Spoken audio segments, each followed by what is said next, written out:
जय। अवतार मेहर बाबा की जय।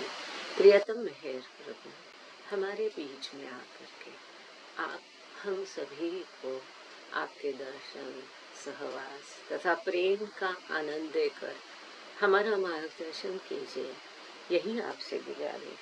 थैंक यू बाबा। जय बाबा। Beloved God, help us all to love you more and more and more and more and still yet more till we become worthy of union with you, and help us all to hold fast to Baba's down till the very end. अवतार मेहर बाबा की जय। अवतार मेहर बाबा की जय। अवतार मेहर बाबा की जय। मेहरा मेहर की जय। मेहरा माई के जन्मदिन पर सभी को बहुत बहुत शुभकामनाएं। कि उनके जैसा नहीं, लेकिन थोड़ा बहुत तो उसमें हम काबिल नहीं है, ये तो ओनली वन हो सकती है, पर वैसा प्रेम हम भी बाबा से कर पाए, यही शुभकामना के साथ। और मेहरा माई से हम प्रार्थना करेंगे कि इसमें हमारी वो मदद करे तो हम बाबा से प्रेम कर सकते हैं। तो इस शुभेच्छा के साथ मेहरा माई की जन्मदिन पर ऑलरेडी सभी ने बहुत सुंदर सुंदर भजन गाए। मेहरा माई की जन्मदिन पर मेहरा माई पे के ऊपर के भजन सुंदर प्रस्तुत किए, तो उसके लिए सबके आभार। और आज का जो रीडिंग का सेशन हम अभी शुरू करते हैं, हम लोग ये अद्भुत किताब पढ़ रहे हैं ब्लू बस टूर, जिसमें इसमें भी मेहरा माई है ही, तो इनकी कहानियां इसमें भी है। हमने अभी तीसरी ब्लू बस यात्रा शुरू है, और इसमें हमने पिछले बार देखा कि ये लोग अभी जयपुर आ गए हैं।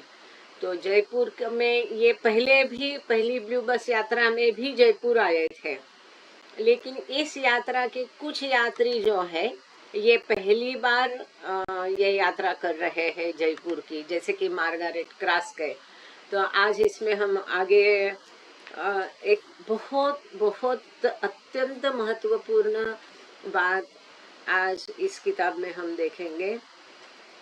जो 7 रियलिटीज ये संदेश है बाबा का, अत्यंत महत्वपूर्ण संदेश है। आप सब उसके बारे में भली भांति परिचित है। हर सेंटर में आपने देखे होंगे 7 कलर के ऐसा पट्टे बना के चौथरा बना होता है बाबा का, और ये जो 7 रियलिटीज बाबा ने बताई है वो उसमें लिखी जाती है। Real existence, real love, real sacrifice.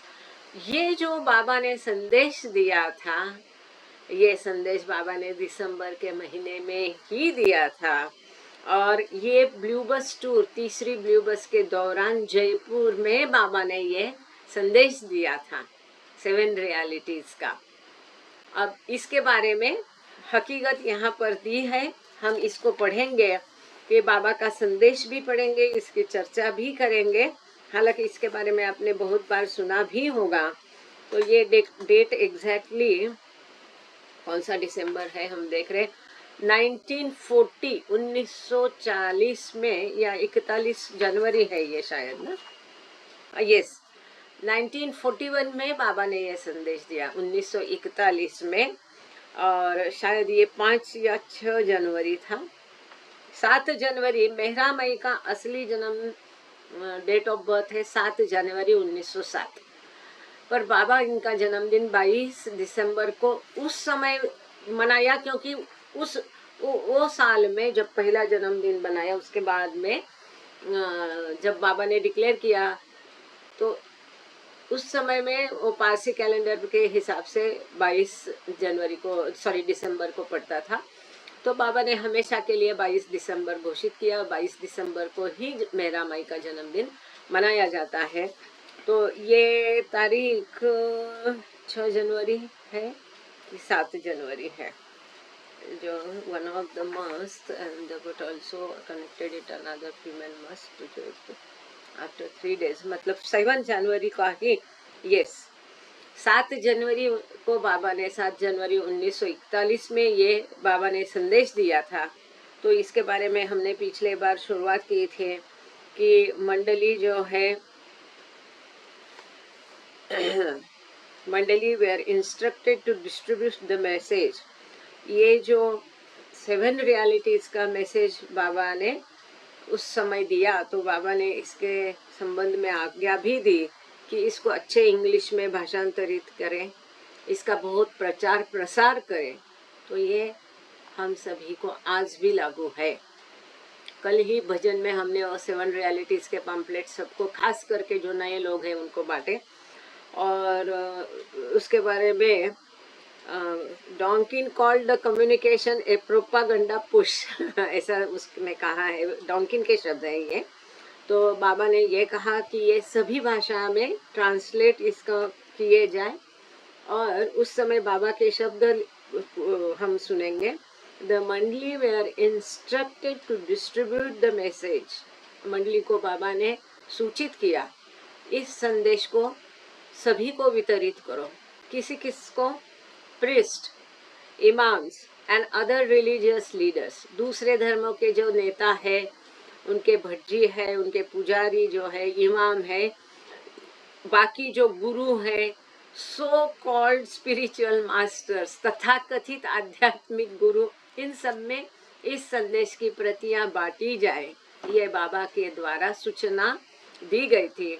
Copies were also sent to lovers in the west. तो पश्चिमी जगत में भी ये प्रतियां भेजी गई।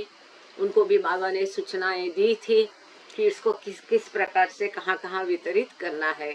और वो लोग बराबर बाबा की आज्ञा का पालन करके इसको सब में वितरित करते थे। अब समय आ गया है कि इसको फिर से एक बार हिंदी, मराठी और प्रचलित मुख्य भाषाओं में छपा करके, पम्पलेट छोटा है 2 पेजेस का, ज़्यादा 1 पेज हो जाएगा ज़्यादा से ज़्यादा, इसे लंबा करेंगे तो वर्षों का अभी दिखाने को नहीं है। तो वो वितरित अभी भी कर सकते हैं कहीं मंदिर, वहाँ तो उस किसी का नाम नहीं, कुछ ये नहीं है, धर्म का चिन्ह नहीं है, या सर्वधर्म का चिन्ह डालकर भी मंदिरों में वगैरह उसको वितरित किया जा सकता है, कि जो कि अत्यंत महत्वपूर्ण है। तो the now iconic message reads. तो अभी हम वो जो मैसेज है उसको, आइकॉनिक मैसेज को हम पढ़ने जा रहे हैं। हाँ।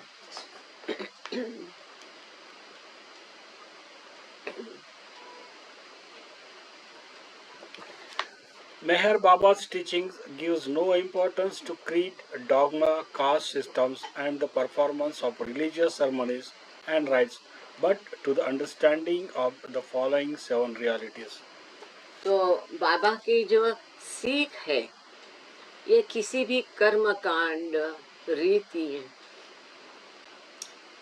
डोगमास, इन सबको महत्व देती नहीं है। किसी भी जाति प्रथा को वो बढ़ावा देती नहीं है। किसी भी धर्म के कोई भी त्योहार, सेरेमनीज को, राइट्स और रिचुअल्स को वो बढ़ावा देती नहीं है। परंतु नीचे जो 7 तथ्य दिए हैं, सत्य, रियलिटीज, सत्यताएं दी है, तथ्य दिए हैं, सत्य तथ्य दिए हैं, इनका बाबा आग्रह करते हैं कि इसको समझ के इस पर अमल करने के लिए, which is very very important. कई बार कई सेंटर जो है या ऑनलाइन प्रोग्राम में कोई भाषण रहते हैं तो ये खास विषय दिया जाता है वक्ताओं को बोलने के लिए। तो आज यहाँ हम पुस्तक के माध्यम से खास इसको पढ़ेंगे, क्योंकि ये जगह है जयपुर, और यहाँ पर बाबा ने 1941 में इस संदेश को पहली बार दिया था। तो हम उसको पढ़ेंगे। First, the only real existence is that of the one and only God, who is the self in every finite self. तो पहली सत्यता या सत्य, रियलिटीज या पहली सत्यता क्या है, असली सत्य क्या है? असली अस्तित्व, खरे अस्तित्व, सदा जो अस्तित्व में है, उपस्थित है, जिसका अस्तित्व सतत है, अखंडित है, अबाधित है, असीमित है, उस अस्तित्व का नाम ही ईश्वर है। तो ये पहली सत्यता है। रियल एग्जिस्टेंस, असली अस्तित्व, सत्य का अस्तित्व, सत्य मतलब ईश्वर। तो द ओनली रियल एग्जिस्टेंस, बाकी हमें जो कुछ इस विश्व में अस्तित्व में है ऐसा लगता है, ये अस्तित्व नहीं, केवल भास है।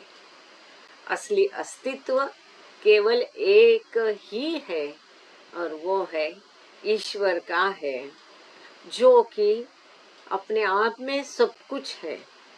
इसलिए बाबा ने उपयोग किया है शब्द का the only, the end only, एकमेव असली अस्तित्व जो है वो एक ही है और वो है ईश्वर है, जो कि वो स्वयं ही सब में है।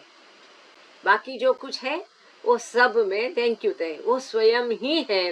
Who is the self in every self, बाकी सब में जो वो ही एक है, सभी जीवों में, सभी मनुष्यों में, आप में, हम में, वो ही एक में वह अस्तित्व अर्थात ईश्वर हम में है। तो असली अस्तित्व केवल ईश्वर है।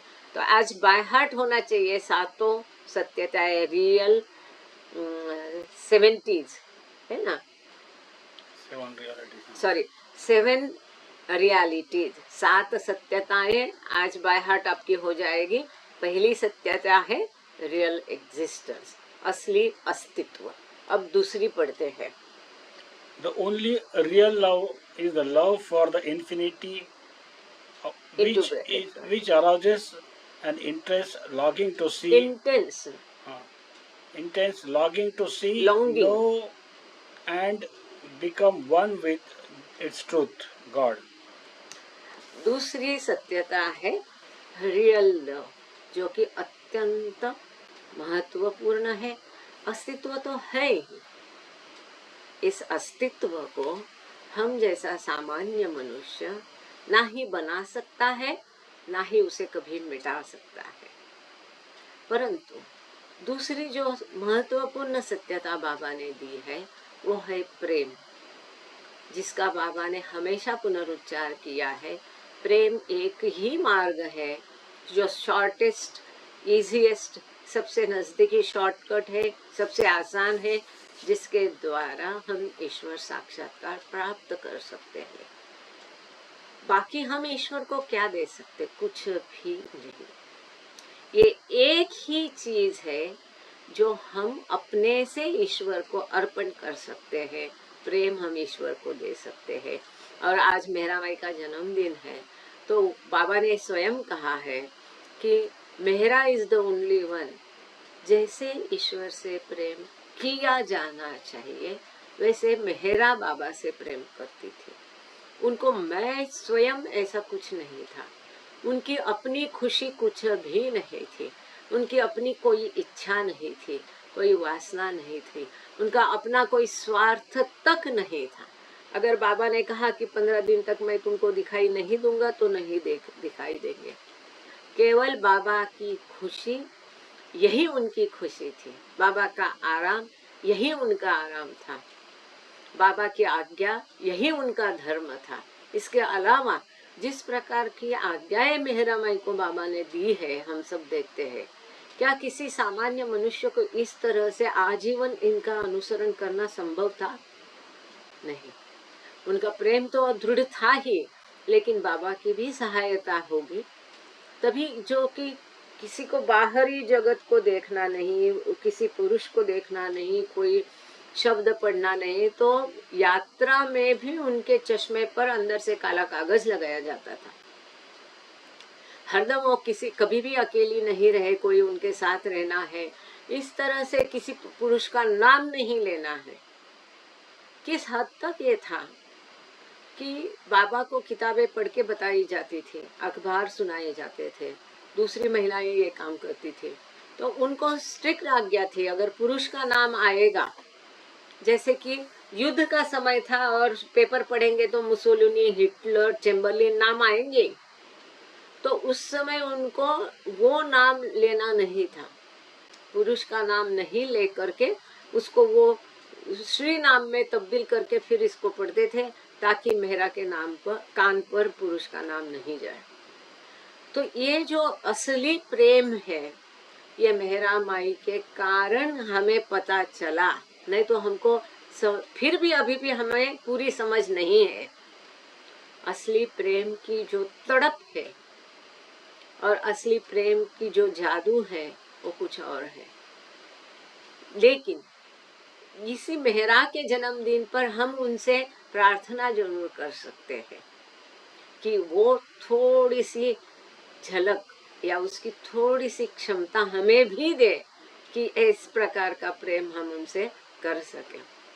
तो ये असली प्रेम, ये दूसरी सत्यता है 7 रियलिटीज में।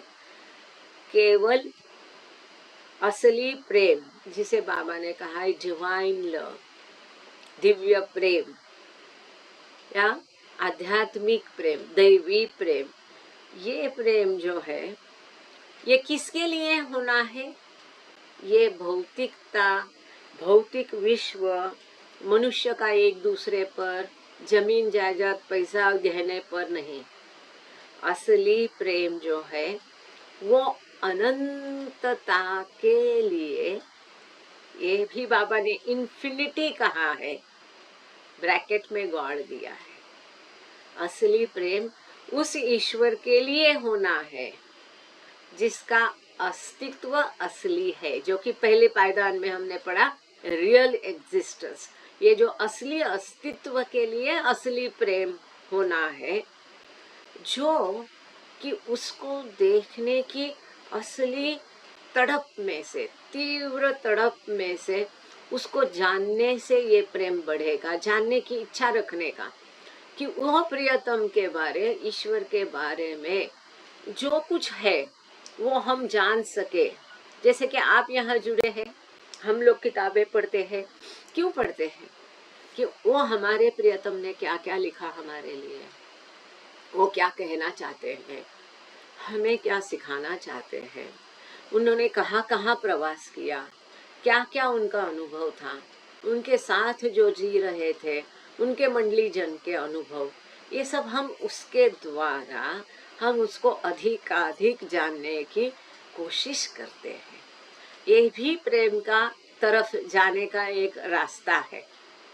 तो ये किताबें पढ़ना बेकार की बात, जो आजकल बहुत प्रचार चलता है कि बुद्धि से ईश्वर पाया नहीं जाता है, किताबों से, बात सही है, लेकिन ये मायावी जगत भी जीरो है, फिर भी ये मायावी जगत की अपनी एक महानता है, महत्व है। ईश्वर साक्षात्कार में उसका एक महत्वपूर्ण रोल है।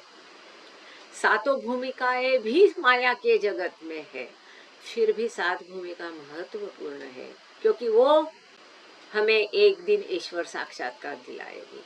ठीक उसी प्रकार से बुद्धि, ज्ञान, किताब, ये हमको ईश्वर नहीं देंगे, लेकिन ईश्वर तक जाने का रास्ता बताएंगे, ईश्वर से प्रेम कैसा करना है वो सिखाएंगे। इसलिए ये किताबों का पठन करना जरूरी है।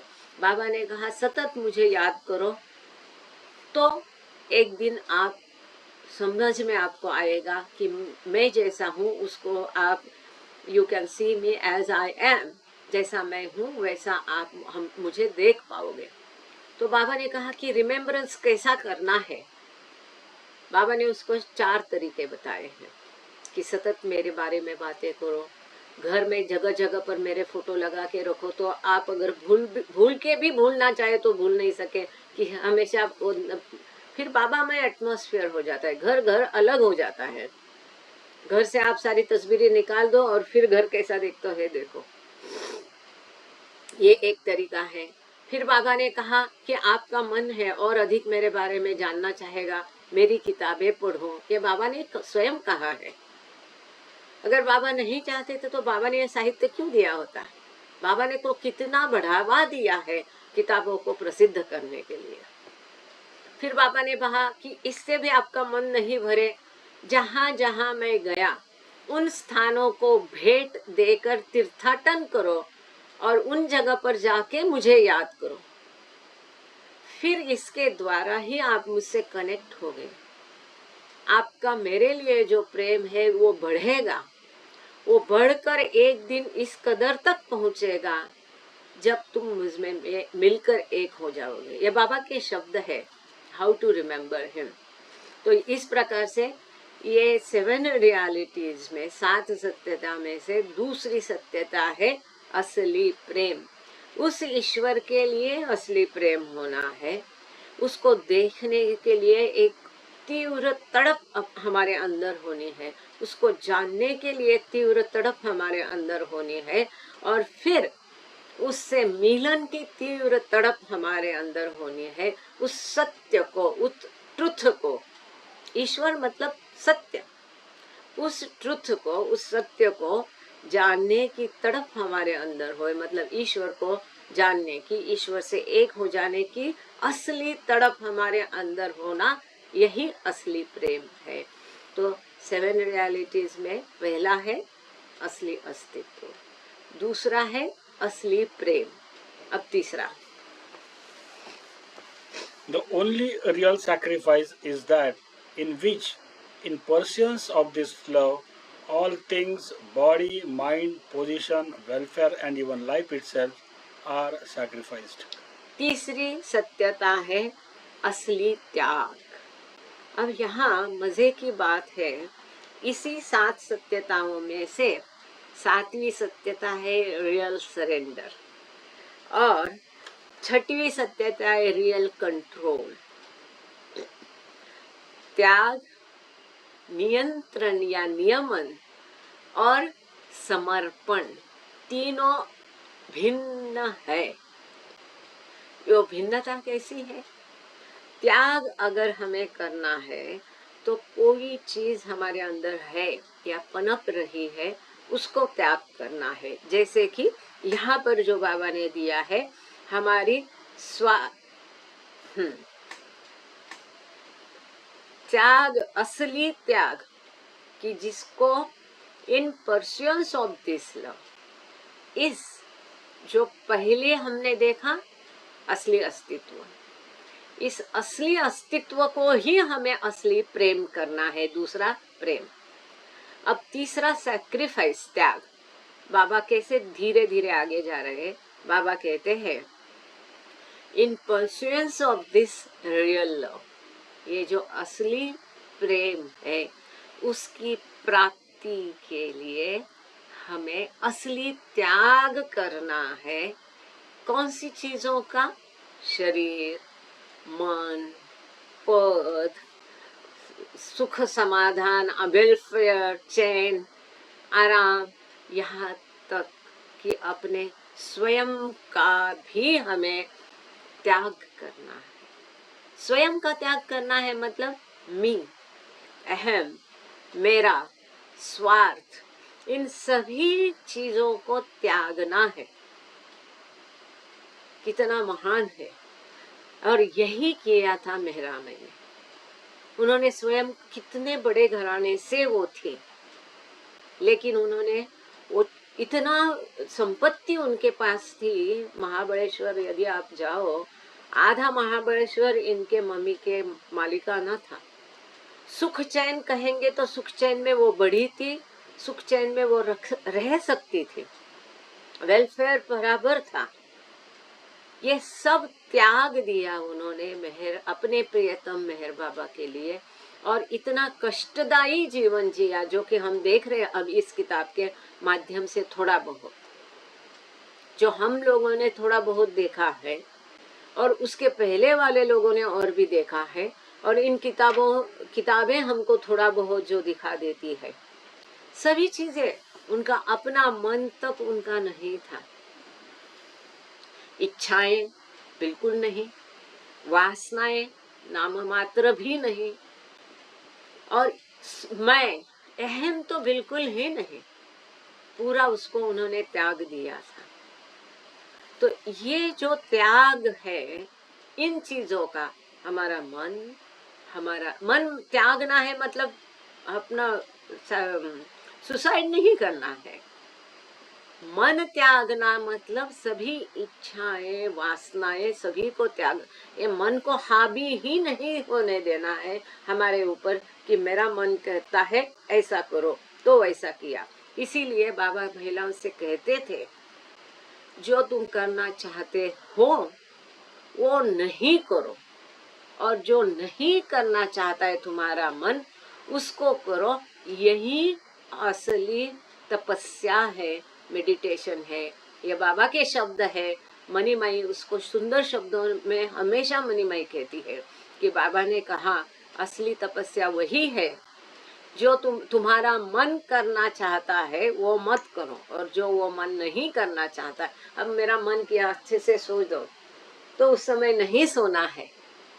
तो इस प्रकार से तीसरी सत्यता है असली त्याग। उस असली अस्तित्व को असली प्रेम करने के लिए असली त्याग की आवश्यकता है, जो आसान नहीं है। हमारा सब सुख चैन आराम सबको त्यागना है, हमारा अहम को त्यागना है, हमारे मन को त्यागना है। और बाबा कहते हैं अपने शरीर के दास मत बनो। अपने शरीर को एक कंजूस मारवाड़ी जैसा एकदम, उसको सॉरी मारवाड़ी शब्द नहीं है, कंजूस शब्द है, एक कंजूस जैसा संभाल के मत रखो। उसकी अच्छी केयर ले लो, लेकिन उसके दास मत बनो। इसलिए ये एक तार पर चलने जैसा खेल है। तो पहली सत्यता है असली अस्तित्व, दूसरी सत्यता है असली प्रेम, तीसरी सत्यता है असली त्याग। अब चौथी सत्यता है असली रिन्यूंसिएशन। अब त्याग अलग है और रिन्यूंसिएशन भी त्याग है, त्यागना है, त्याज्य करना है। क्या कहेंगे? अबंडेंस, उसको छोड़ देना।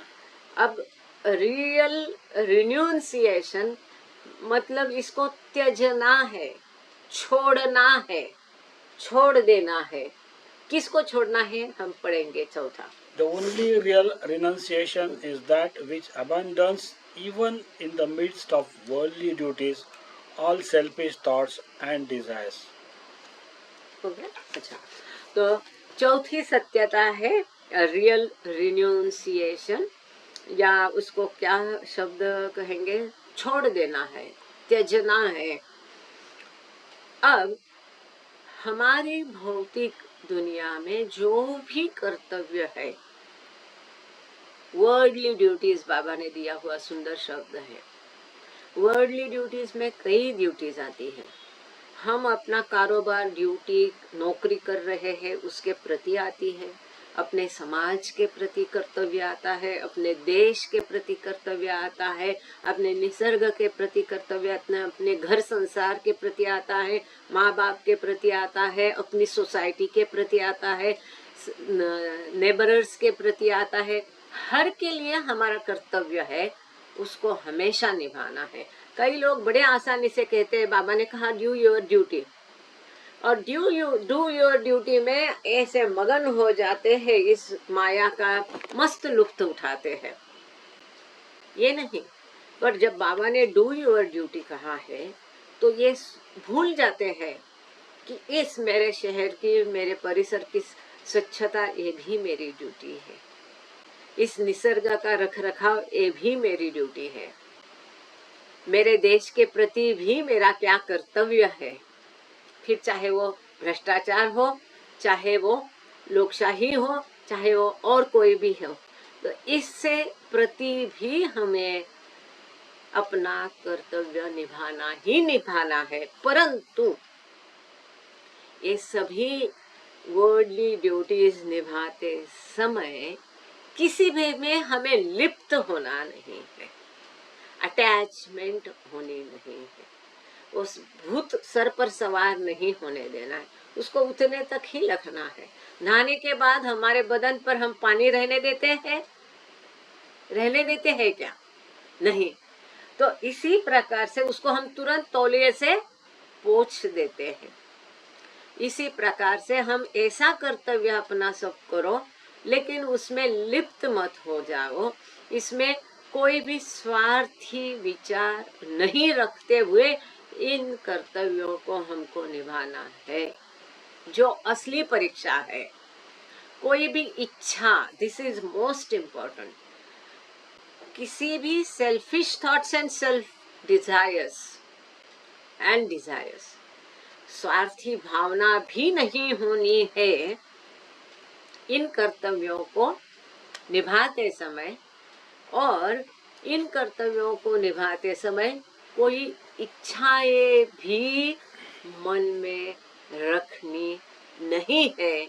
यही परीक्षा है। जब हम ड्यूटी करेंगे, कर्तव्य करेंगे ऑफिस में, तो हम इच्छा करेंगे मेरा प्रमोशन हो जाए। हम घर में अपना कर्तव्य करेंगे तो अनजाने में हम एक्सपेक्ट करते हैं, उम्मीद करते हैं, अपेक्षा करते हैं कि घर वाले मुझे प्रेम करें, मेरा मान सम्मान करें। अगर हम हरियाली के लिए कोई आंदोलन कर रहे हैं तो हम उम्मीद करते हैं, डिजायर करते, इच्छा करते हैं कि जैसा मैं कहूँ वैसा ही सामने वाला मान जाए। अगर पेड़ नहीं कटाना, यहाँ पर ये पेड़ लगाना है, इसको ही लगाना है। तो अनजाने में कोई समाज के प्रति कर्तव्य हो, कोई सोसाइटी के प्रति कर्तव्य हो, इतनी निस्वार्थ निरपेक्ष भावना से उसको करना है कि गलती से भी कोई गलती उसमें स्वार्थी भाव की और इच्छा की नहीं होनी है। अब इच्छा में अपेक्षा इंक्लूड है, इसलिए हमेशा निरपेक्ष होना है। आपको पता भी नहीं चलता है कि जब आपकी नजदीकियां बढ़ती है तो अपने आप में अनजाने में आप सामने वाले से कैसी अपेक्षाएं रखते हैं। मैं उसके घर गया, उसने मेरा आदर सत्कार करना ही चाहिए, ये अपेक्षा हो गई है। छोटी मोटी कई चीजें होती है। मैंने गाना गाया, मैंने भाषण किया, तो सामने वाले ने ताली बजानी ही बजानी है, ये क्या हो गई? अपेक्षा हो गई। इसलिए हम क्या करते हैं, मौका ही नहीं देते ताली बजाने का। कभी भी आप देखो, भाषण हो, कुछ हो, तुरंत बाबा के नाम की जोरदार जयकार लगाते हैं, ये चाह करके कि कोई ताली नहीं बजाए, उसका अहम हमें नहीं होए और सब बाबा को समर्पित हो जाए। उन्होंने जो सुना, कहने वाले ने जो कहा, और उनके द्वारा भी जब बाबा के नाम की दोहर लगाई जाती है, जयकार की जाती है, तो बाबा को ही वो याद करे। इतना छोटा मोटा हर चीज में हमें ये ध्यान रखना है कि हम कोई अपेक्षा नहीं रखें, कोई इच्छा नहीं रखें, कोई स्वार्थ नहीं रखे। ये चौथा है रियल रिन्यूंसिएशन। तो हमें छोड़ देना है वो जगत के प्रति कर्तव्य निभाते हुए हमें क्या छोड़ना है? स्वार्थ छोड़ना है, अपेक्षाएं छोड़नी है, इच्छाएं छोड़नी है। और तीसरा जो रियल सैक्रिफाइस है, उस त्याग में क्या है? हमारा शरीर, हमारा मन, हमारा चैन और आराम, ये सब हमको त्यागना है। आगे एक स्टेप बाबा आगे जाते हैं। अब शरीर छोड़ा, मन छोड़ा, मनन का त्याग किया, सुख चैन का त्याग किया। इसके आगे जाके जो मन का भाग है, जो अदृश्य है, दिखाई नहीं देता है, उस भाग को त्यजने के लिए, अबैंडन करने के लिए, छोड़ने के लिए बाबा कहते हैं कि इच्छाएं छोड़ो, विचार, स्वार्थी विचार को छोड़ो, अपेक्षाएं को छोड़ो। तो ये चौथी असली सत्यता है, असली छोड़ देना रिन्यूंसिएशन के लिए। कोई सुंदर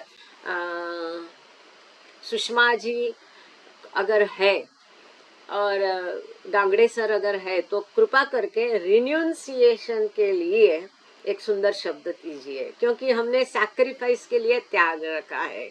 तो रिन्यूंसिएशन मतलब छोड़ देना है। तो पहली सत्यता है असली अस्तित्व, दूसरी सत्यता है असली प्रेम, तीसरी सत्यता है असली त्याग, चौथी सत्यता है असली रिन्यूंसिएशन। अब पांचवी सत्यता है असली ज्ञान, रियल नॉलेज, वो हम पढ़ेंगे। आप ये नहीं सोचना कि कितना रिपीट कर रही है दीदी या दोहरा रही है, वो हर रिपीटेशन के साथ आप भी रिपीट करो मेरे साथ, आप बैठी जगह आप भी बोलो। और आप जब तक हम ये 7 सत्यता बोल जाते हैं तब तक आपकी वो बाय हार्ट होने जानी चाहिए। पांचवी, The only real knowledge is the knowledge that God is the inner dweller in good people and so-called bad in saint and so-called sinner. The okay, इतना ले लूं? तो कितना सुंदर है, देखो पांचवी सत्यता है असली त्यजना। हाँ तो बराबर है, त्याग तो पहले ही गया, त्याग तो पहले ही लिखा है हमने ना, जो सैक्रिफाइस है। तीसरी जो सत्यता है रियल सैक्रिफाइस, तो सैक्रिफाइस को त्याग कहाँ ही है। तो हमें अब रिन्यूंसिएशन के लिए कोई अच्छा शब्द चाहिए, ढूंढेंगे, कोई बात नहीं है। त्यजना भी ठीक लग रहा है, त्यजना या छोड़ देना या अबांडन,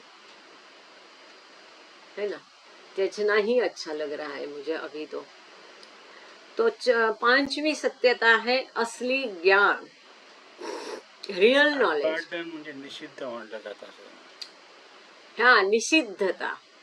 पांचवा है असली निषिद्धता, भी अच्छा शब्द होगा। निषिद्ध है, क्या निषिद्ध है? स्वार्थी विचार, स्वार्थी आचार, स्वार्थी निषिद्ध।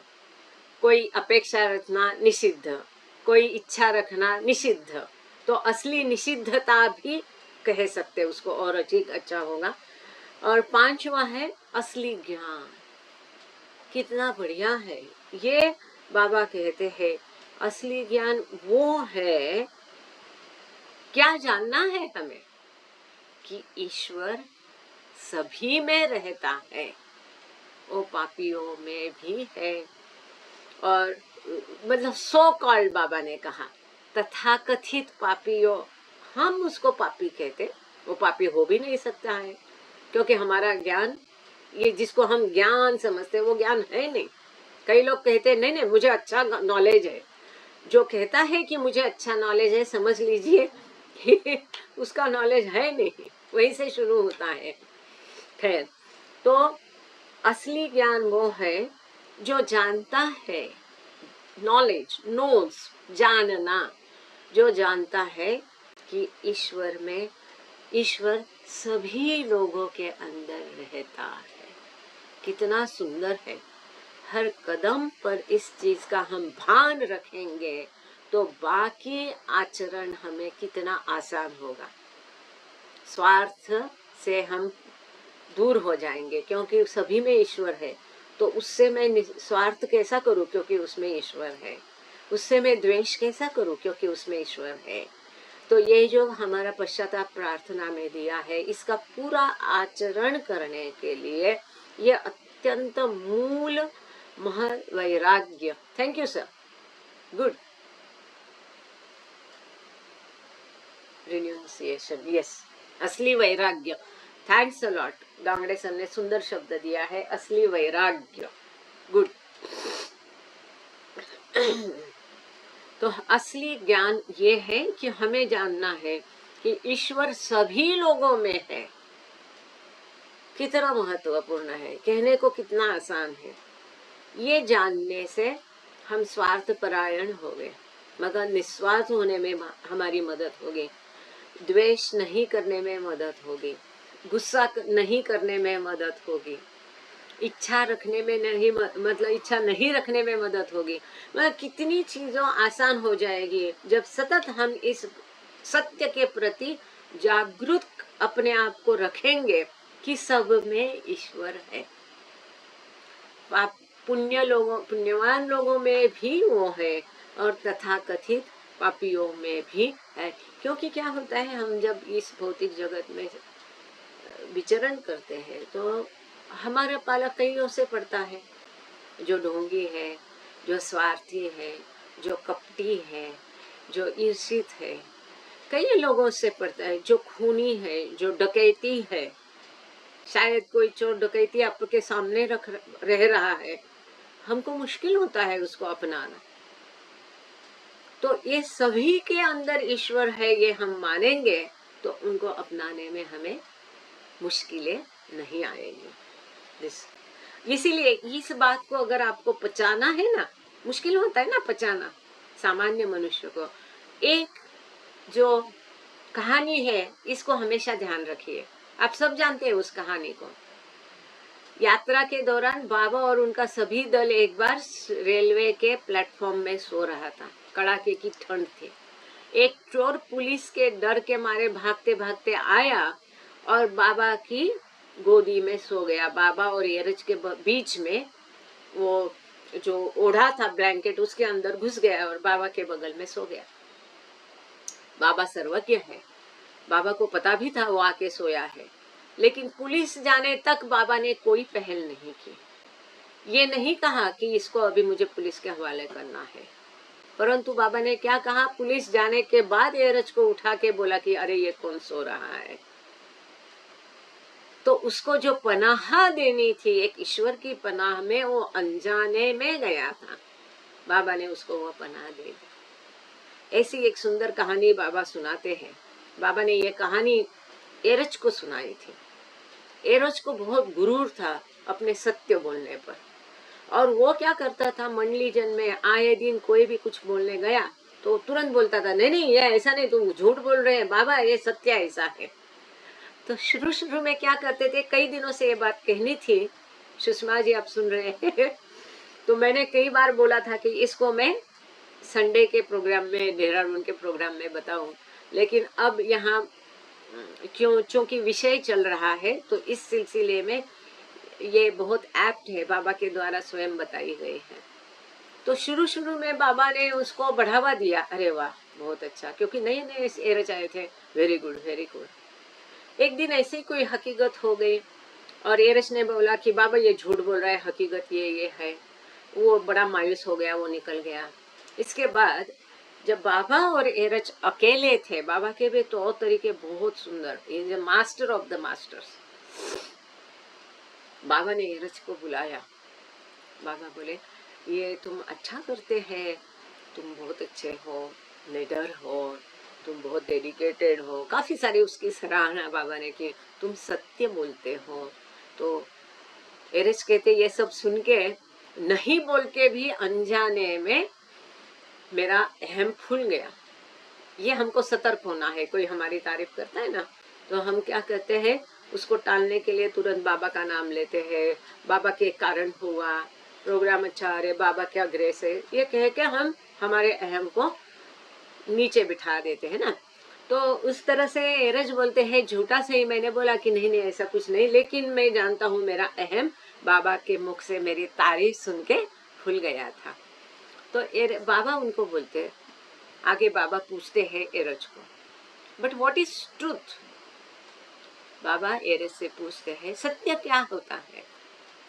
तो एरज ने बताया, बाबा द फैक्ट, जो हकीकत है, वस्तु स्थिति है, यही सत्य है। बाबा कहते, नहीं, सत्य कभी ही निरपेक्ष नहीं होता है। वो दूसरी चीज के जैसे ब्लैक होता है तभी काला का, दूसरी बाजू होती है उसकी एक।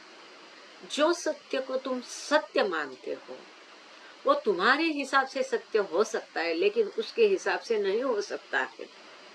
वो किस परिप्रेक्ष्य में आप उसको कह रहे हो, इसका महत्व और अधिक है। इसके संबंध में और भी एक हकीकत है, याद दिलाना यदि मैं भूल जाती हूँ तो बताऊंगी, आई एम सॉरी। पढ़ना हमारा हमेशा रहता है कि खाली पढ़ना है और ज्यादा हम विषय को चर्चा नहीं करते हैं, लेकिन आप चाहोगे तो उसको कंटिन्यू करते, चाहोगे तो यहाँ कर्टिल करेंगे, लेकिन विषय ऐसा चल रहा है कि इसके परिप्रेक्ष्य में ये सब कहना उचित है, ऐसा मैं समझती हूँ। आपका क्या कहना है, चलने दे? Okay, thank you.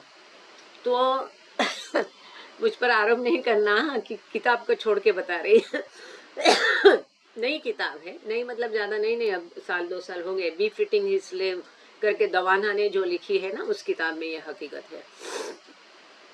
तो बाबा एरस से कहते हैं, जो बात तुम्हें सत्य लग रही है वो उसके हिसाब से सत्य नहीं भी हो सकती है। आखिर जब ईश्वर है वहां पर कोई असली नकली, सत्य असत्य, सही गलत कुछ नहीं होता है। पहली बार ये सुनने वाले झंझोड़ कर रह जाएगा, ऐसा कैसा बाबा कह सकते हैं? सत्य तो सत्य है। प्रेर परवदिकार पश्चाताप प्रार्थना में हम कहते हैं कि सत्य ही कहूंगा, तो फिर ये क्या माजरा है? तो कई दिन के बाद समझ में आ गया है। देखो, सत्य असत्य, असली नकली, सही गलत, ये क्या है? द्वंद्व है ना। एक के सामने दूसरा रखे तो ही उसको मायना है, महत्व है। उसका अकेले का ना कोई अगल केवल सत्य रहेगा तो बस असत्य है करके सत्य का महत्व है। एक दूसरे के परिप्रेक्ष्य में रिलेटेड टर्मिनोलॉजी है ये। तो इसको इस प्रकार से हम देखें, ये द्वंद्व है। द्वंद्व हमेशा द्वैत का भाग है, और ईश्वर कैसा है? अद्वैत है। यदि ईश्वर अद्वैत है तो वहां द्वंद्व होना ही नहीं है। वहां सत्य असत्य, असली नकली, सही गलत होगा ही नहीं, सीधा हो गया। अब आगे चल करके ये सीधी बात है जो गहन है, साधारण मनुष्य के तुरंत समझ में नहीं आएगी कि ऐसा ये कैसा कह सकते हैं, पर ये परिपक्वता की बात है। और इसका अर्थ ये नहीं है कि आम तौर पर कोई भी जाके हमेशा झूठ बोले, बिल्कुल ही नहीं। इसके लिए बाबा कभी भी बढ़ावा नहीं देते। आगे उस कहानी की तरफ चलते हैं। तो बाबा ने कहा कि दूसरे के परिप्रेक्ष्य में तो एरज को समझा नहीं, जैसे शायद हम लोगों को भी नहीं पहली बार समझ में आता है, आप लोगों को भी नहीं समझ में आया होगा। तो एरज ने पूछा बाबा से, बाबा ये कैसा? इस बात को मैं समझ नहीं रहा हूँ। तो बाबा ने कहा, मैं तुमको एक कहानी बताता हूँ, फिर उस कहानी के बाद आपको समझ में आ जाएगा। इसी प्रकार की दूसरी हकीकत आप लोगों को भी पता होगी। बाबा ने जो कहानी बताई वो मैं आपको कहती हूँ। बाबा ने कहा, मोहम्मद के समय की बात है। अली नाम का उसका एक चेला था, एरच जैसा, जो मोहम्मद से बेतहाशा प्रेम करता था, टोटली डेडिकेटेड था, बहुत प्रेम उससे करता था, सदा मोहम्मद के साथ रहता था, उसकी बातों पर चलता था। अब मोहम्मद के बाद लोग उसका आदर करने लगे, उसकी बात को मानने लगे, क्योंकि वो पूरा नेक बंदा, खुदा का बंदा था। तो उसने क्या किया, अली ने मोहम्मद के जाने के बाद ऐसा एक प्रार्थना गृह बनाया, और जिसकी तरफ जाने वाली सीढ़ियाँ थी, आने वाली सीढ़ियाँ थी। एक तरफ से ऐसा जाना है, अंदर प्रार्थना घर है, दूसरी तरफ ऐसी सीढ़ियाँ है उतरने वाली, दोनों तरफ बेंच रखे हैं बैठने के लिए, अंदर प्रार्थना घर है। एक दिन वो मोहम्मद को वो बहुत मिस कर रहा था, जैसे कि बाबा जाने के बाद मेहरा सभी लोगों को हमने बहुत कष्टी देखा है, वो भौतिक मौजूदगी बाकी मिस करते थे, वो चाहे स्वाभाविक है। तो वो मोहम्मद को बहुत मिस कर रहा था, दुखी सा। वो प्रार्थना घर के बाहर लेफ्ट हैंड साइड की सीढ़ी में बैठा था। इसलिए मैं दौड़ कर एक आदमी आता है और जी जान से उसको बोलता है, मुझे बचाओ, मुझे बचाओ। और अली कुछ भी सुनते नहीं, वो बोलता है, ईश्वर के नाम से, for the God sake save me, ईश्वर के, खुदा के लिए मुझे बचाओ। तो अली बिना सोचे समझे उसको तुरंत अंदर ले जाता है, प्रार्थना घर में उसको बंद करके दरवाजा बंद करता है, और उसको बंद करने के बाद यहाँ पर लेफ्ट में बैठा था अली, अब उसको प्रार्थना घर में यहाँ रखा, आकर के राइट हैंड साइड की जो सीढ़ियाँ और बेंच है उस पर अली बैठ जाता है, राइट साइड की सीढ़ी में। उसको बंद करने के बाद अली बाहर आके बैठ जाता है। अली को बाहर आके बैठने के पश्चात पुलिस वहां उसको पकड़ने के लिए, जो सिपाही थे, वो वहां उस समय का जमाना था तो पुलिस नहीं सिपाही हुआ करते थे, तो सिपाही वहां आ जाते हैं उस व्यक्ति की खोज में, और वो सिपाही पूछते हैं अली से क्या तुमने ऐसे ऐसे बंदे को अभी यहाँ से जाते हुए देखा है, किस तरफ हो गया? अली ने क्या कहा होगा? जब से मैं यहाँ बैठा हूँ मैंने किसी को नहीं देखा। जब से मैं यहाँ बैठा हूँ। समझ में आ गई बात? आप कुछ तो, मुझे आज कुछ भी मतलब रिएक्शन नहीं आ रहे हैं। यहाँ बैठा हूँ मतलब वो लेफ्ट हैंड का छोड़ के राइट हैंड में जाके बैठा था। अब ये बात असत्य है? बिल्कुल ही नहीं, क्योंकि अब वो राइट हैंड में आके बैठा था।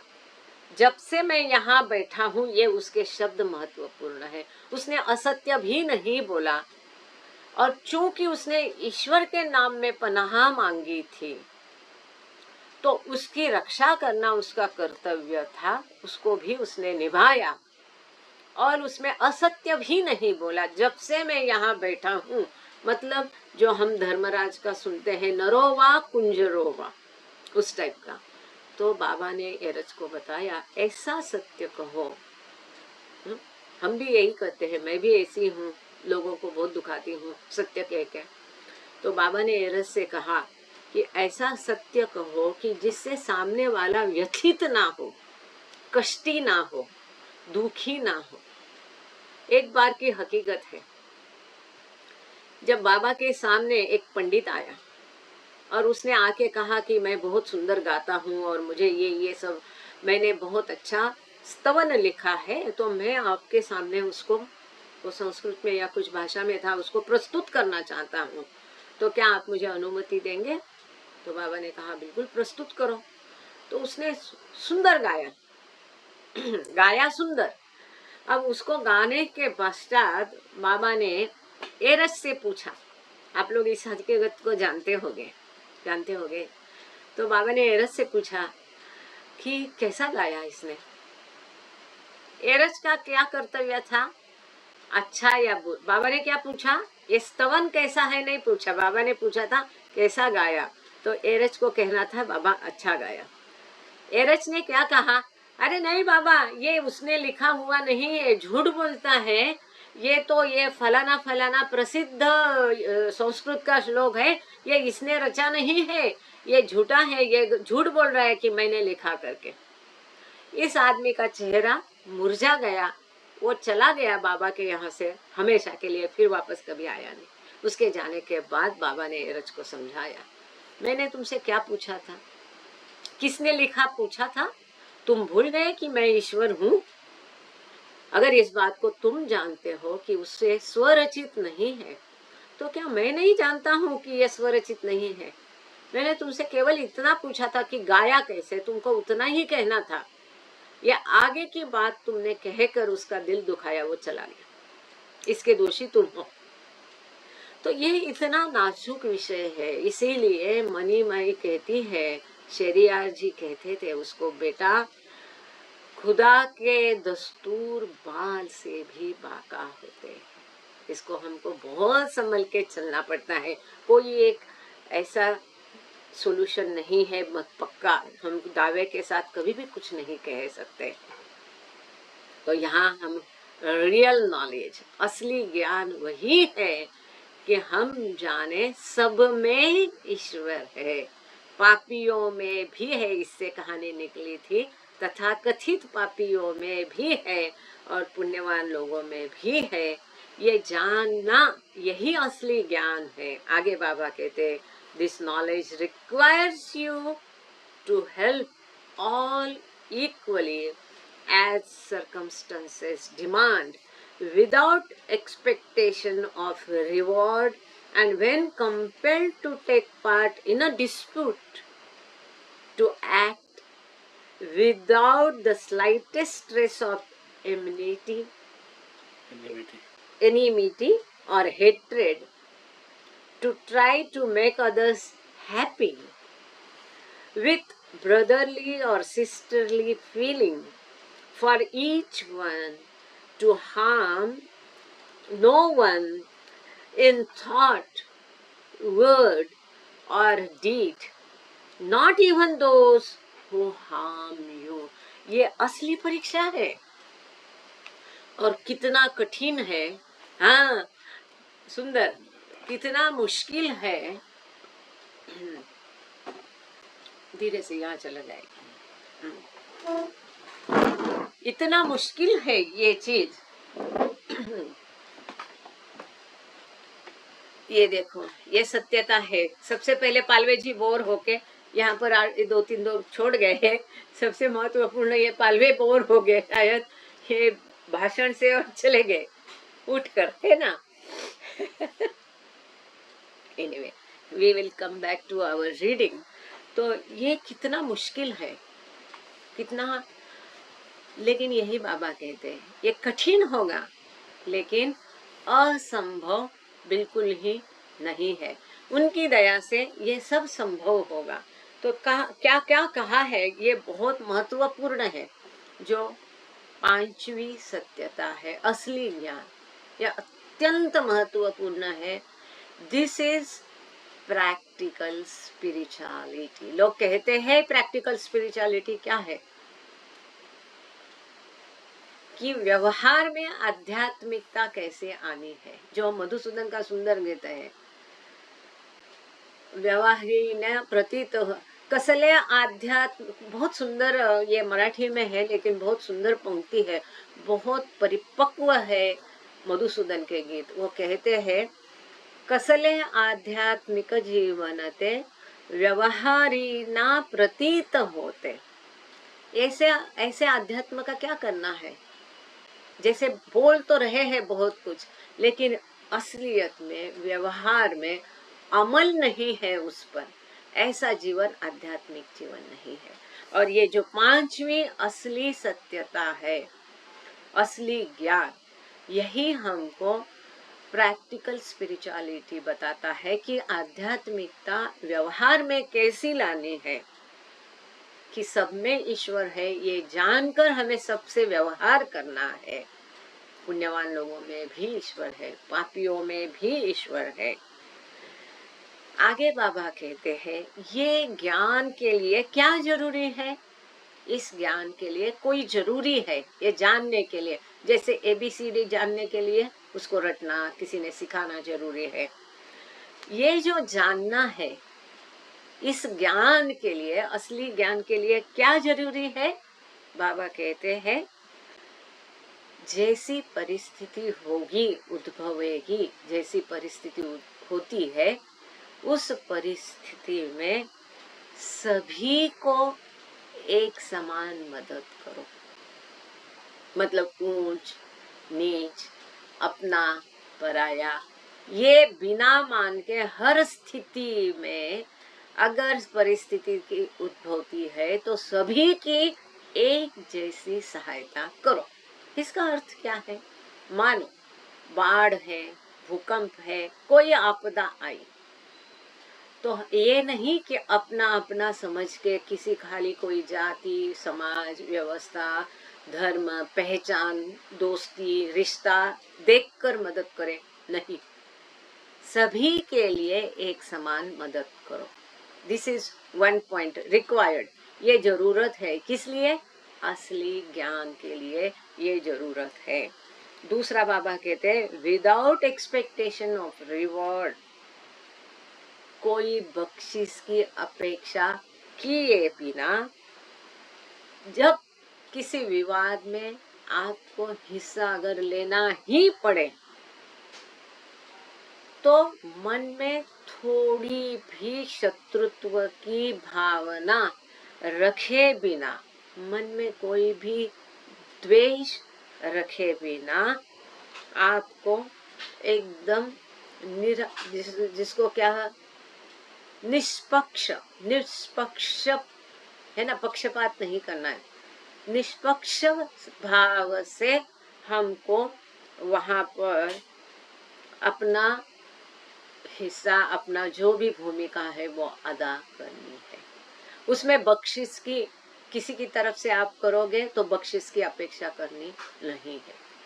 और अगर सत्य बोल रहे भी है, अरे हाँ मैंने देखा इसने खून किया, लेकिन ये कहते समय जिसने खून किया वो भले आपको हानि पहुंचाए, फिर भी उसके प्रति हमारे मन में कोई कटुता नहीं होनी चाहिए, कोई द्वेष नहीं होना चाहिए, कोई बदले की भावना नहीं चाहिए, कोई शत्रुत्व का भाव तक नहीं होना चाहिए। ये बहुत बहुत बड़ी बात है जो बहुत मुश्किल होती है। दूसरों को खुश और आनंदी करने का हमेशा प्रयास करना है, जबकि क्या होता है, हम हमेशा हमारे शब्दों से, कृति से किसी न किसी को किसी न किसी प्रकार से दुख पहुंचाते हैं, चाहे वो अनजाने में हो ही जाता है। कई लोग होते हैं बड़े मुस्कान के साथ हमेशा रहते हैं, बड़ी मीठी बात बोलते हैं, कड़वी बात बोलना, किसी को दुख या ठेस पहुंचाना हमेशा टालते रहते हैं। और हमारे जैसे जो प्राउडी होते हैं, जिसको बहुत अभिमान होता है अपनी सत्यता पर, वो सत्य बोल के या किसी के अन्याय के खिलाफ खड़े होते हैं या किसी की सहायता होने के लिए खड़े हो जाते हैं, तो सामने वाले को हम दुख जरूर पहुंचाते हैं। लेकिन बाबा कहते हैं किसी को भी दुख नहीं पहुंचाना है। क्यों? क्योंकि सब में ईश्वर है। ये हमेशा जब सजग रहेंगे उसमें ईश्वर है। ये बहुत बहुत बहुत बड़ी बात है। बल्कि मैं कहूँगी कि प्रैक्टिकल स्पिरिचुअलिटी या आध्यात्मिकता की ये गुरु किल्ली है, मास्टर की है। हमेशा ट्रेंड करो अपने मन को, हमें ट्रेंड करना चाहिए कि इसमें ईश्वर है, सब में ईश्वर है।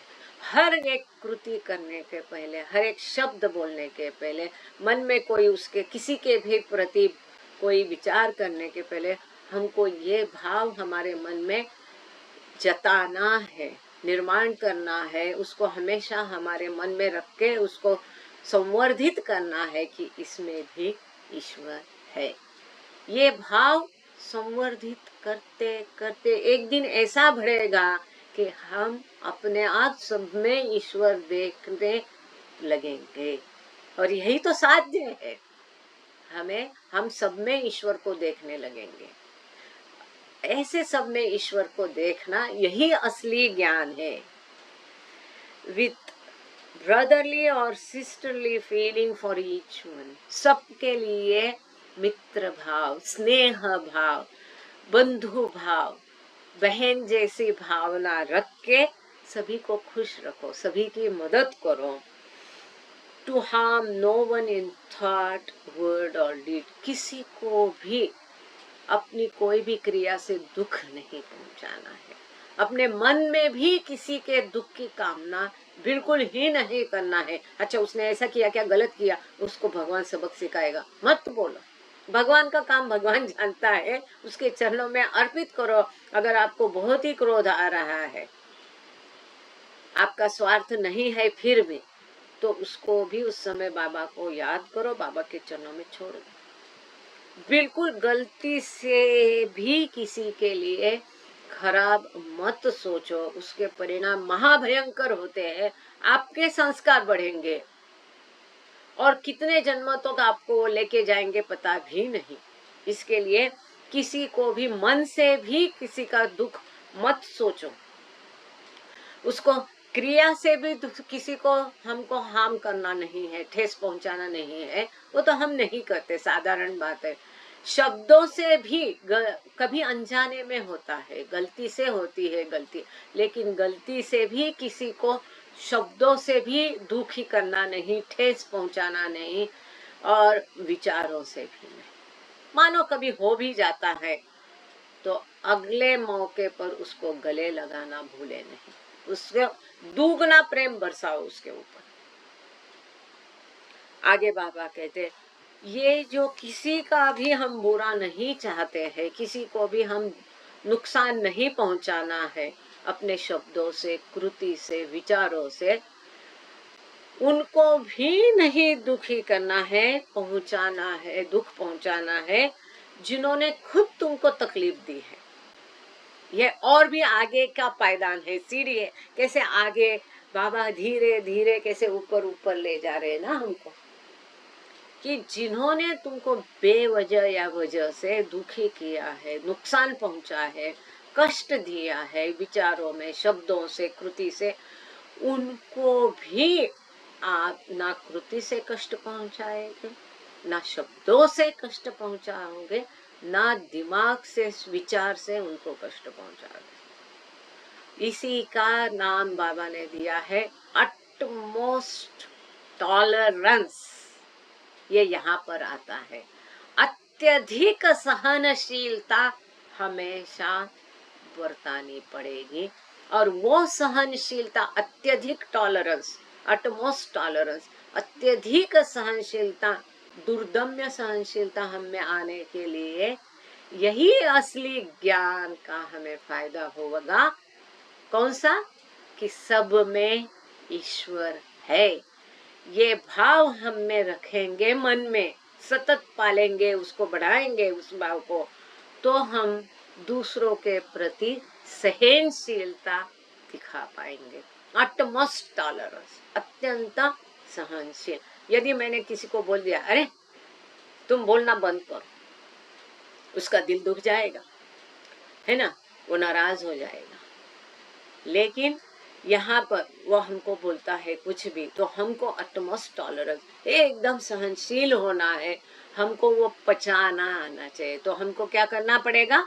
अपनी डाइजेशन कैपेसिटी बढ़ानी पड़ेगी। ये हाजमा मतलब पेट का हाजमा नहीं, मन का हाजमा जो है, मन को पचाना, दुख, अपमान, क्रोध, निंदा, दूसरों द्वारा जो भी हम प्राप्त करते हैं, इसको डाइजेस्ट करना है, पचाना है। किसको पचाने के? मन का हाजमा हमको बढ़ाना है ना। हाजमे की गोली खा के तो पेट का हाजमा सभी बढ़ाते हैं, हमको यहाँ मन का हाजमा बढ़ाना है, मन की डाइजेशन कैपेसिटी बढ़ानी है, मन की क्षमता को बढ़ाना है। तब बढ़ेगा जब हम ये जानेंगे कि सब में ईश्वर है। ये असली ज्ञान है, ये पांचवी सत्यता है। पहली सत्यता है असली अस्तित्व, रियल एग्जिस्टेंस। दूसरी सत्यता है असली प्रेम, रियल लव। तीसरी सत्यता है असली त्याग, रियल सैक्रिफाइस। चौथी सत्यता है असली, क्या गांगड़े सर ने शब्द दिया था, परित्यक्तता, है ना, परित्यक्त करना है, त्यजना है। असली परित्यक्तता, असली वैराग्य उन्होंने दिया, हम उसको परित्यक्त करना है, छोड़ देना है, अबैंडन करना है। तो उसलिए हम कहेंगे असली वैराग्य या असली परित्यक्तता, रियल रिन्यूंसिएशन। और पांचवा है असली ज्ञान। रियल नॉलेज वही है कि जब हम जानेंगे सब में ईश्वर है, और ये जानकर हम हमारी सहनशीलता को बढ़ाएंगे, किसी को नुकसान नहीं पहुंचाएंगे, किसी को कष्ट नहीं देंगे, किसी को से कोई बख्शिश की उम्मीद नहीं करेंगे, और निस्वार्थ भाव से और सभी को आनंदी रखने की, खुश रखने की हम प्रयास करेंगे। किसी से भी कोई भी अपेक्षा नहीं करेंगे। परित्याग, असली परित्याग। यस, वो त्याग हो गया, ये परित्याग हो गया, क्योंकि एक कदम आगे है। थैंक यू सुनीता दीदी।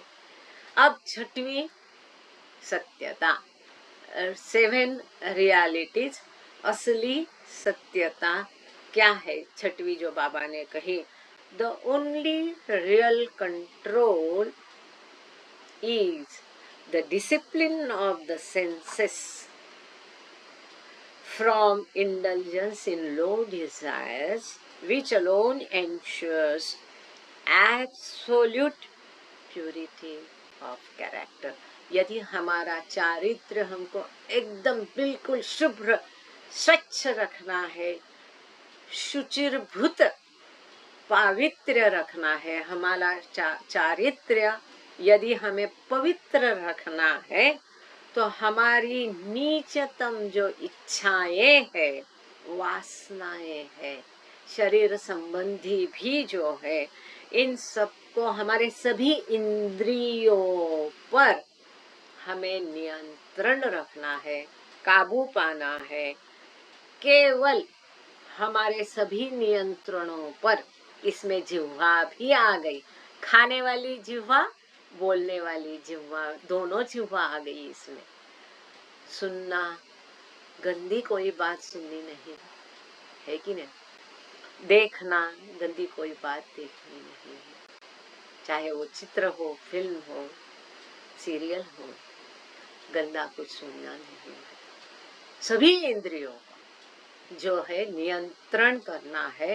केवल इंद्रियों का नियंत्रण ही हमारे चरित्र को पवित्र रखेगा। तो छठवीं रियलिटी है असली नियंत्रण, और सातवीं और सबसे महत्वपूर्ण असलियत है रियल सरेंडर, संपूर्ण समर्पण के ऊपर हमने काफी चर्चा की है टिफिन लेक्चर में। सुंदर तरीके से बाबा ने 4 लेक्चर दिए हैं। टोटल बाबा कहते खाली समर्पण नहीं, संपूर्ण समर्पण चाहिए। ऐसा समर्पण कि जहाँ समर्पण किया ये भावना भी मन में नहीं होनी चाहिए, मैंने अपना संपूर्ण समर्पण किया, अगर ये भावना भी मन में उठती है तो वो समर्पण संपूर्ण समर्पण नहीं होगा। तो सातवीं असलियत है the only real surrender is, बाबा कह रहे that in which the poise is undisturbed by any adverse circumstances, and the individual amidst every kind of hardship is resigned with perfect calm to the will of God. संपूर्ण समर्पण मतलब इसे हम कहते हैं काया वाचा मने, मराठी में हम कहते हैं काया वाचा मने। हमारा शरीर, हमारी वाचा, हमारा मन, संपूर्ण तन मन धन ईश्वर को पूरी तरह से समर्पित करना है। जब मंडली शुरू के दिनों में 1923, 24, 25, 26 में बाबा ने इसके ऊपर बहुत बढ़िया लेक्चर दिए थे, क्योंकि तब मंडली जन कच्चे थे। उन्होंने अपना जीवन, अपना धन दौलत सब कुछ बाबा को दिया था, लेकिन बाबा कहते अगर गलती से भी आपके मन में यह भावना है कि मैंने सारे जेवरात मेरे बाबा को दिए, मेरी सारी संपत्ति, तो ये संपूर्ण समर्पण नहीं। तो केवल वही संपूर्ण समर्पण यहाँ पर बाबा कहते हैं। असली समर्पण वही है जहाँ पर विपरीत स्थितियों में भी हम हमारा इक्विपॉइस कभी डिस्टर्ब होने नहीं देंगे। इक्विपॉइस मतलब संतुलन, मन का संतुलन खराब स्थिति में भी बिगड़ने नहीं देना है। ना सुख से बहुत सुखी होना है, हर्षोन्वित होना है ना, ना सुख से बहुत ज्यादा उछलना है, ना दुख से मुरझा जाना है। ये स्थिति होनी है। सुख दुख समपरत्वा, जिसको कहते हैं सुख दुख समपरत्वा। सुख हो दुख हो, किसी का भी कोई हमें उपचार नहीं होगा, कि कोई भावना ही नहीं मन में रहती, बड़ी सुंदर स्थिति होती है। जब ऐसा लगता है अरे इसमें किसी में भी कोई भी दम नहीं, चाहे अच्छा हो बुरा हो, इसका कोई खास हमको महत्व नहीं समझ में, सब निस्सार लगता है, सब जीरो लगता है। सुख हो दुख हो, किसी से भी बड़ा सुंदर भाव रहता है, उसको अनुभव जरूर करना। हमेशा के लिए वो स्थिति रहेगी ऐसा नहीं, आएगी जाएगी, एकदम से आएगी ऐसा भी नहीं, धीरे धीरे प्रयास से ये सब करेंगे तो अपने आप आ जाती है। धीरे धीरे उस स्थिति पर हम पहुंच जाते हैं। सुख दुख समपरत्व, कोई मर जाए, किसी का जन्म हो जाए, कोई नहीं लगता है, क्या है उसमें। कल की बात है, हमारा ठाणे सेंटर का प्रोग्राम तीसरा संडे रहता है, किसी तीसरे के घर में रखा था, जिनके घर में प्रोग्राम 1 महीने से 2 महीने के पहले फिक्स किया था, वो महिला की मौसी गुजर गई उसी दिन। कल प्रोग्राम था, कल ही उसकी मौसी गुजर गई। लेकिन घर में गए तो थोड़ा सा टेंस माहौल लगा, लेकिन हमको पता नहीं था भाई नए लोग हैं तो दबे हुए होंगे। जब उनको भजन गाने के लिए कहा तब पता चला तब तक उन्होंने बोला भी नहीं मुख से, जैसा तय था वैसा सब कुछ बढ़िया से सजावट करके सब हॉल रेडी रखा, पूरी तैयारी, खान पान सब कुछ, पेटी वाला, पेटी बजाने वाला, बढ़िया इंतजाम किया। जब उनको गाने के लिए बोला तब वो मना कर रही थी, तब उसके मुख से गया, नहीं मेरी मौसी गुजर गई। उसके बावजूद जब हमने बोला गुजर गई तो गुजर गई, लेकिन आप अब बाबा के सामने अपना गीत प्रस्तुत करो, उसमें क्या है, आपको गाना ही पड़ेगा। तो वो महिला गाई, हरिमुखे म्हणा पुण्याची गणना कोण करी। ये जो क्योंकि they are non Baba lovers, और एक महत्वपूर्ण बात है कि दे आर नॉन, इस अर्थ से कि जिस अर्थ से हम लोग देखते हैं, नए लोग हैं, उसके बावजूद उन्होंने कार्यक्रम किया बाबा का, और उसके बावजूद भजन बोलने के लिए बोला। दिस इज इक्विपॉइस, सम दुख सुख दुख सम परत्वा, सबको परोसा, सब कुछ रख दिया उसने पोटरी में बांध के अपना, कि मौसी का गुजरने का दुख होता है सबको, मनुष्य है तो कितनी भी आह्वानात्मक स्थिति हो, कितनी भी विपरीत स्थिति में हमें अनडिस्टर्ब रहना है। हम तुरंत गुस्सा हो जाते, तुरंत दुखी हो जाते, या तो सुख में नाचने लगते हैं ना, आजकल ये बड़ा चल रहा है माहौल। बाबा के कार्यक्रम में आनंद आया है तो उसमें और बढ़ाओ, मन ही मन बढ़ाओ, तड़प बढ़ाओ, उसको व्यक्त करके इसको हाथ से खींचो नचाओ, उसको हाथ से खींचो नचाओ, ये क्या है? तो सुख हो दुख हो, उसका हमारे जैसे पत्थर रहता है, उसको आप पूजो या आप उसको लात मारो, पत्थर पर कोई असर नहीं होता। इस प्रकार से हमको अनडिस्टर्ब रहना है। दैट इज कॉल्ड इक्विपॉइस, संतुलन। और amidst every kind of hardship, सब में कष्ट है। हाँ, ऐसा कोई जीव नहीं कि जिसको कष्ट नहीं कोई भी व्यक्ति हो, कुछ ना कुछ दुख उसको है ही धन का होगा, दौलत का होगा, मान का होगा, अभिमान का होगा, शरीर का कुछ ना कुछ कष्ट होगा।